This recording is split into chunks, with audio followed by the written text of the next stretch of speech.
निवडणूक आयोगानं देशातील 5 प्रमुख राज्यांमध्ये मतदार याद्या अधिक अचूक आणि अद्ययावत करण्यासाठी विशेष गहन पुनरीक्षण मोहीम सुरू केलेली आहे। महाराष्ट्र, दिल्ली, कर्नाटक, मेघालय आणि झारखंड या राज्यांमध्ये आजपासून या प्रक्रियेला अधिकृतपणे सुरुवात झाली आहे। या मोहिमेचा मुख्य उद्देश मतदार याद्यांमधील त्रुटी दूर करणं, दुबार किंवा मृत मतदारांची नावं यादीतून वगळणं आणि पात्र नागरिकांचा समावेश करणं हा आहे। निवडणूक आयोगाच्या आदेशानुसार सर्व संबंधित मतदान केंद्रावरती नियुक्त केलेले बूथ लेवल अधिकारी 29 जुलैपर्यंत आपापल्या प्रभागामधील घराघरांमध्ये प्रत्यक्ष जाऊन मतदारांची माहिती गोळा करतील। या दरम्यान नवीन मतदारांची नोंदणी, पत्त्यांमधील बदल आणि नावातील दुरुस्ती यांच्यासारखी कामं जागेवरच केली जाणार आहेत। तर मतदार याद्यांचा फेर आढावा नेमका कसा घेतला जाणार आहे, आपण ग्राफिक्सच्या माध्यमातून पाहूयात। 30 जून ते 29 जुलै बीएलओ घरोघरी जाऊन गणना अर्ज भरून घेतील। त्यानंतर पुढे 5 ऑगस्टला प्रारूप मतदार याद्यांची प्रसिद्धी केली जाईल। 5 ऑगस्ट ते 4 सप्टेंबर प्रारूप याद्यांवरती दावे आणि हरकती घेतल्या जातील। 3 ऑक्टोबरला दावे आणि हरकती निकाली काढल्या जातील। 7 ऑक्टोबरला अंतिम मतदार याद्यांची प्रसिद्धी केली जाईल। तर अशा पद्धतीने हा फेर आढावा कार्यक्रम असणार आहे। आजपासूनच 5 राज्यांमध्ये या पडताळणी प्रक्रियेला सुरुवात होणार आहे। महाराष्ट्रासह इतर 5 राज्यांमध्ये मतदार यादी पडताळणी प्रक्रिया ही आजपासूनच सुरू होतीये। मतदार याद्यांच्या विशेष आणि सखोल दुरुस्ती प्रक्रियेला सुरुवात झालेली आहे।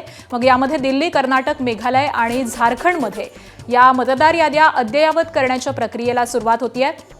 नव्यानं नोंदणी असेल, पत्त्यामध्ये बदल असेल अशी कामं सुद्धा तातडीनं त्याच ठिकाणी केली जाणार आहेत। बीएलओ हे घरोघरी जाणार आहेत आणि घरोघरी जाऊन या मतदार याद्यांची तपासणी केली जाईल, पडताळणी केली जाईल, त्यामधील ज्या चुका आहेत त्यांची देखील दुरुस्ती केली जाणार आहे। अशा पद्धतीनं हा संपूर्ण कार्यक्रम देखील हाती आलेला आहे। एकूण 5 राज्यांमध्ये आजपासून ही पडताळणीची प्रक्रिया सुरू होतीये। बीएलओंच्या मार्फत घरोघरी जाऊन या संपूर्ण प्रक्रियेची दखल घेतली जाते आहे आणि सोमेश कोलगे आमचे प्रतिनिधी सध्या आपल्यासोबत आहेत, त्यांच्याकडून आपण अधिकची माहिती जाणून घेऊयात। सोमेश, मतदार याद्यांमधील जो फेर आढावा घेतला जातोय त्याचा नेमका कसा परिणाम होणार आहे आणि एकूणातच ही प्रक्रिया कशी असणार आहे?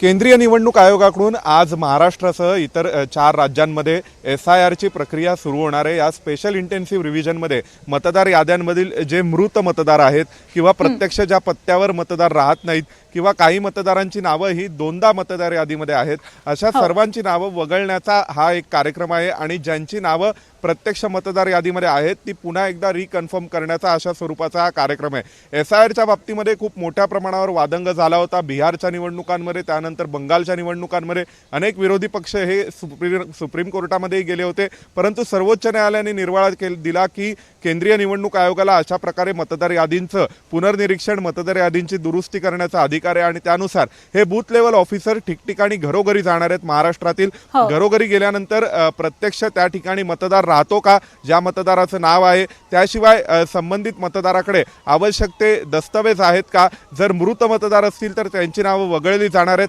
प्रत्यक्ष जर पत्त्यावर मतदार राहत नाही असं आढळलं तरी सुद्धा त्या मतदाराचं नाव हे वगळलं जाणार आहे आणि जवळपास 10 ते 12 प्रकारचे दस्तावेज हे SIR मध्ये ग्राह्य धरले जाणार आहेत। त्यामध्ये पासपोर्ट हा सर्वात मजबूत पुरावा आहे नागरिकत्वाचा आणि त्याशिवाय इतरही, कारण आपल्या देशामध्ये केवळ नागरिकांनाच मतदान करण्याचा अधिकार आहे आणि आधार कार्ड हे केवळ नागरिकत्वाचा पुरावा नाही तर त्याशिवाय इतर, मग त्यामध्ये डोमिसाईल असेल, त्यानंतर मग प्रत्यक्ष त्या ठिकाणी त्यामुळे एकूणातच ही प्रक्रिया अत्यंत महत्त्वाची अशी आहे। सोमेश, तुम्ही आमच्यासोबत असेच राहा, पुढच्या एका बातमी संबंधाचे अपडेट्स तुमच्याकडनं घ्यायचे आहेत। आपण पुढची बातमी जाणून घेऊयात। ABP माझा, उघडा डोळे बघा नीट।